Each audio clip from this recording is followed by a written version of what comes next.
Peut-être rappeler simplement ce qu'est le kaddish et ce qu'est l'araméen. L'araméen, c'est une langue, c'est la langue source de l'hébreu et de l'arabe au passage.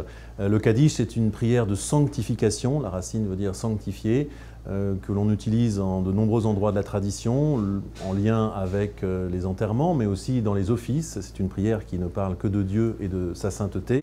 Il y a deux raisons traditionnellement données. Il est intéressant de rappeler la première, un petit peu folklorique, mais c'est la plus souvent citée.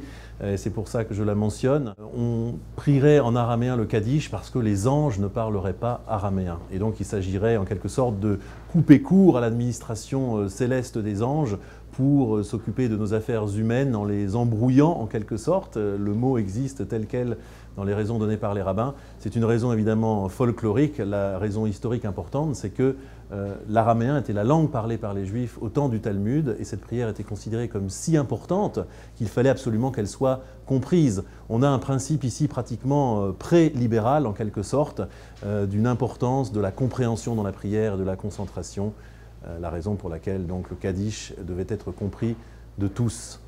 Pshat.